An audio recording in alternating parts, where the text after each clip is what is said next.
Can you see my kitty? No, I don't think you can see her. Okay.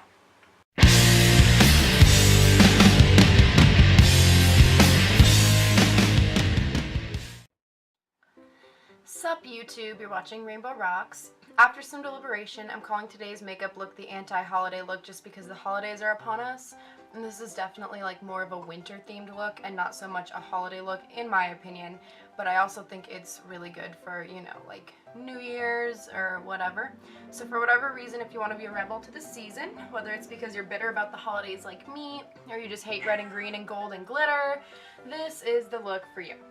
I also felt like there was a shortage of fun and outside the box things on my channel, so I threw in the blue brows. Totally optional, but if you ever want to conceal your brows and change the color, then I will today explain how to do it. In other news, don't forget about my giveaway that I'm doing once my channel reaches 100 subscribers. Subscribe and get all your makeup loving brethren to subscribe as well. And also, I'm always on the search for requests, so leave your requests in the comments or on any social networks. You can find me or just hashtag Rainbow Rocks and I'll see it. And I think that's all I have to say for today. Thumbs up and let's get this show on the road. So my foundation is done just because I feel it's unnecessary to show it for every look. It's just the same old routine. If you're concealing your brows though, then I would recommend doing your foundation after the fact just because you'll get a better result and the glue won't take off some foundation that way. So to start off, I'll just take any standard glue stick. I like the clear kind because no matter what, I know in my heart that it will dry clear. And I just start by holding it flat to your brow and gluing those hairs to the face. I just press against my skin, going in the direction that the hair grows first until it's mostly flattened to my face. It also helps to hold the glue stick sideways so that you can use like the edge to really smush down those hairs and get some elbow grease in there too. Make sure you go with your hairs in the direction that they grow on the inner corner as well. Something to keep in mind while you're watching me is that every brow is different, obviously. I happen to have pretty sparse brow hairs, and in the part where they're like somewhat dense, the hair is kind of dark, so that's where I'm focusing a lot of the glue, because the flatter the hairs are to like the face, the easier they are to conceal. While you're doing this, take the glue stick a little bit against the grain of the hair as well, because that will glue down the more pesky and short hairs scattered in there. Anyways, if you have thicker and darker brows, it's just a matter of doing all the steps I'm going to show you over and over until you get the result you want. If you have light brows, you could arguably skip this step like altogether and just go straight in with your desired color. One last thing before we go into the next step, I'm not putting quite as much effort on my inner corner just because my natural hairs are like kind of taupey and more sparse there. So I kind of want some of them to show through to create the illusion of like natural blue hairs there on that inner part once we fill it in. Again, if you got really thick and darkness there, use the same amount of effort and product throughout. I'm just waving some air on my face to help dry the glue. Then I'm taking Makeup Forever HD setting powder, but really any translucent powder will do the job. Stay away from colored powders because they can cling to the glue and leave you with this like skin colored glue chunks. So I just use my finger to set the glue by patting that on everywhere that I used the stick. The next step is to go in with concealer that's the same color as your foundation. I'm using my usual Maybelline FitMe in Fair, and just apply that to whatever you want to cover, and you've already pretty much got a really nice base going. You can use your foundation, but we're going for full coverage. I don't have to explain this, guys. You get it. Concealers are 99.9% of the time more full coverage than foundations anyways. Then just buff that in the same way as normal. I love my Real Techniques Buffy brush. It soaks up the excess and the soft bristles just give like a really smooth and natural finish. And I just dab until the product is blended and seamless. Then take the setting powder onto your finger once more and just set that concealer so that we can go back in with glue without wiping off our progress. And then back in with the glue stick, same process as before. Like I said, I'm not trying too terribly hard since I have sparse brows. Doing this repeatedly, making sure you set with powder every time will ensure that your brows get covered no matter how thick or dark. As full coverage as you can get it with the concealer helps too. And now for the exciting part. I'm taking this L'Oreal Color Rich liner in Cobalt and filling in my brows the same way as I usually do. I like to line the top and create an arch, and then I like to go for like very arch and angry brows.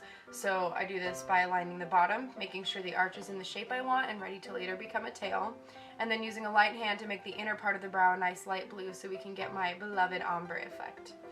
I take my Sigma E65, which is an angled liner brush as usual, and disperse the products while making those edges nice and straight and precise, and moving the product around on the inner part. Then back in with the pencil to fill in the outer portion. I'm just drawing between the lines going in the direction the natural hair grows, and then once again dispersing the product a little bit with the angled brush. I take what product is on the brush, which isn't very much, And I draw my tail just by connecting those lines to a point below. And then I go back in with the pencil for I think the last time and make the tail darker before we were just kind of like mapping it out, and then disperse it once more with your angled brush. To complete the brows, we're going in with the palette we're using on our eyes, which is the Lorac Pro 2 palette, and I'm taking navy. No matter what color you choose to fill in your brows with, find a matte shadow or another pencil that's a few shades darker than what you used on the rest of your brow, and take the same exact angled brush and kind of squish the brush so that the tip is very flat. And we're going to mimic hair strokes just in the outer part slash arc slash tail, and throw in some dark blue hairs where you see fit. We're just adding some depth because sometimes a monochromatic colored brow can look a tiny bit trashy. But you do you. Makeup is like the most subjective thing in the world, so do what makes you feel like, you know, like a million smackas. And I lied before about completing the brow. One more quick step. Just take your same concealer on a Filbert concealer brush, that mine is the Sigma E70 I believe, and carve out the underside of the brow. You can also just pull the product down to blend it into your eyes so that there's not a harsh line. I'm also carving the top, but only the inner part because I went a little crazy dispersing that blue. And finally, after so much hardship and pain, you're all done with the brows.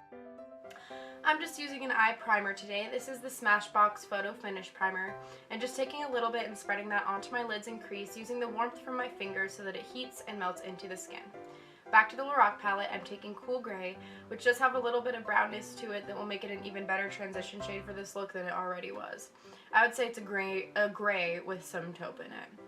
Anywho, take VLP, which is my fun little acronym for very little product, onto a nice fluffy mop style blending brush. I'm using the holiest of holy grails, the Sigma E40, and just blend that into the crease for a nice wash of gray. It's cool if you get color on the lid because that'll be covered anyways, but just make sure you don't take it too high up. Just buff at that and add smaller and smaller amounts until you're happy with it, and move in circular motions and windshield wiper motions.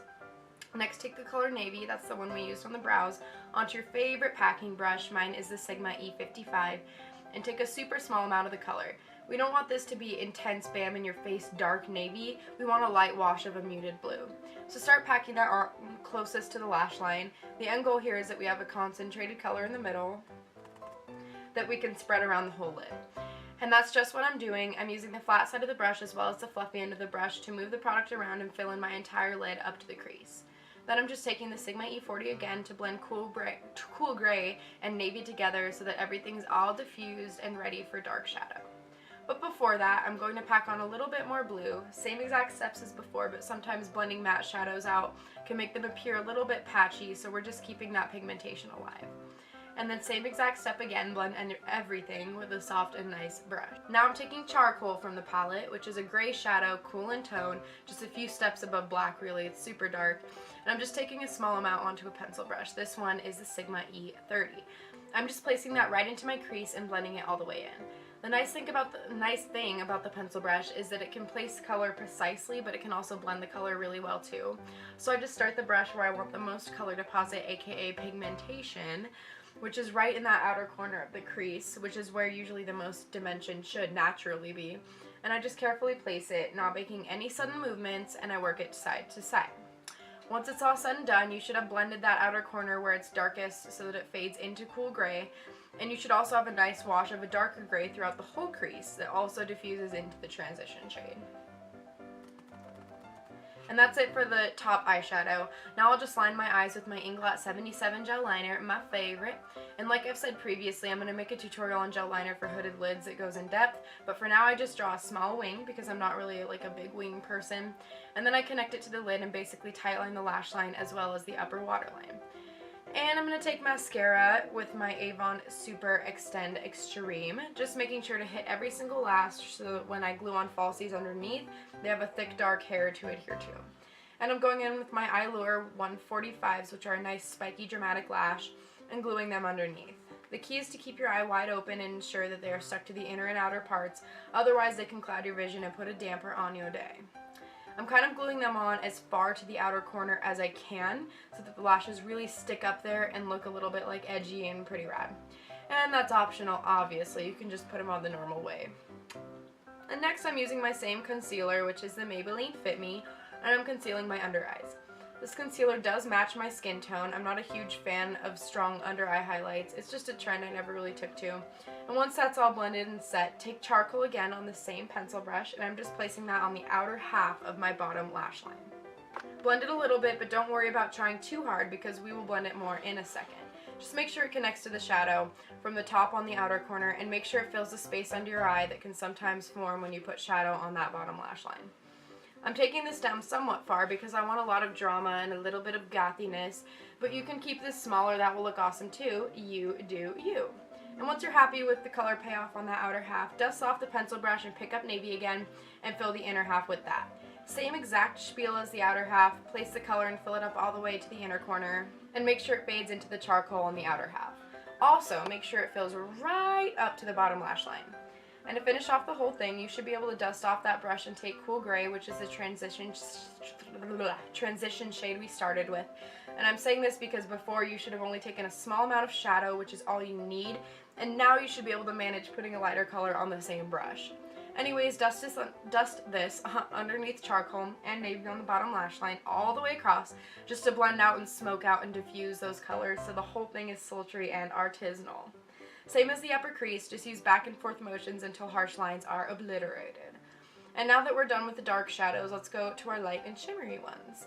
I'm taking Snow from the palette on an Ecotools accent brush, and I'm just dusting that under the arch of the brow for a nice highlight there. Like I've said plenty of times in the past, as long as you're not taking too much shadow on the brush initially, then it should really just blend itself. It also helps that the shadow is light, so if there are harsh lines, you can't really see them. And finally, we're taking Silver onto the same accent brush and using that as an edgy and cool and different inner corner highlight. Same thing, take very little and it should blend itself. And now that the eyes are beaten and slayed, let's complete the face. I'm going to keep it simple and in the family today by using a face palette. This one is the BH Malibu palette from BH Cosmetics. And I'll start with my contour and blush, which is usually a good starting point because it creates the shape that the blush and highlight will work off of. I'm combining my contour and blush today by taking this Golden Rose blush from the palette, and I'm using it both in the hollow of my cheek and on the apples of my cheeks.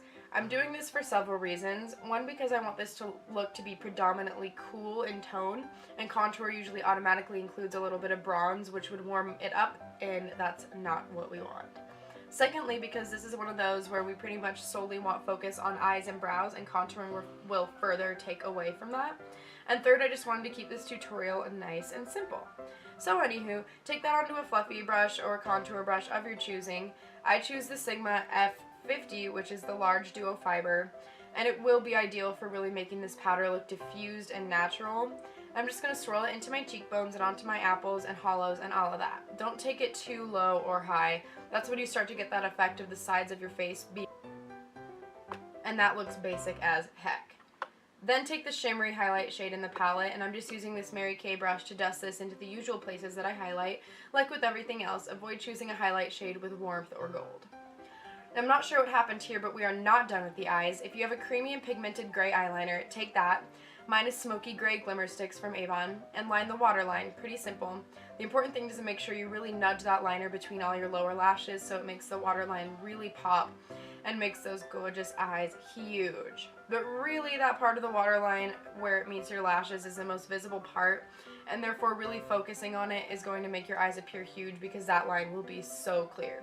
And then bottom mascara and a cool shot of me trying to stay in the frame and bottom mascara. And I don't remember if I said that we're done with the face, but if I did, that was a lie. I can always manage not to really contour my face, but I always have to contour my nose. I have the biggest nose. Everyone just has that one thing, you know, and even though I have like 20, this is a biggie. I'm taking the NYX Sex Bomb palette, which has this inexplicably perfect color for cool and realistic contouring. It's kind of a light taupey gray. I literally just tap my finger once gently into the eyeshadow and then run it down the side of my nose. The cool thing about doing it this way is that your finger kind of blends it for you, like it will form like a somewhat harsh line where you want it, which is where the sides meet the bridge, and it will blend where you want it to fade, that being the like side surface of the nose, like that triangle that the side of your nose makes. And I always put just a tiny dab underneath the tip, just so once it's slimmed it doesn't look too long and skinny like a Squidward nose. It stunts it and just brings me a little closer to the nose I wish I had. Take your normal fluffier contouring brush without product and just make tiny blending motions just for insurance. Now I'm taking an OCC Lip Tar test tube, which are just minis OCC has created of all their lip tar products. And I'm starting with the primer. This is just going to act like face primer or eye primer and make sure the lip tar goes on bright and opaque and make it last longer. I literally just take the brush that comes with all the lip tars and fill in my whole lip, creating the shape I would were I lining them with a pencil. Think of lip tar primer like OCC's like pencil's cousin. Once that's done, you've let that set for at least a minute, choose your lip tar. I, like I said earlier, wanted all the focus for this look to be on the eye area, so for my lip tar, I chose Pris. It's a very light, metallic, cool tone mauve nude. So it's like so light, it's kind of beyond pastel, but it definitely has a sheen that's a little bit frostier than a gloss, but I would still say it's somewhere between satin and shimmery. With another tiny lip brush, I just literally paint this on like over the primer. In my video all about lips, I talk more in depth about how to use a lip brush too, and you should definitely check that out. Anyways, Pris was a nice fun shade that doesn't distract from the eyes, so that's why I chose it. And that's your finished up look, you guys. You can treat it like an anti-holiday look, a New Year's Eve party look, or just save it to watch later since I'm so entertaining. By the way, sorry if you heard like little weird noises in the background. I was like petting my kitty cat this whole time and she's a little frisky right now. But anyways, thanks for watching. Request looks you want to see and hashtag Rainbow Rocks on any social networks so I can see. And I'll see you guys later. Bye.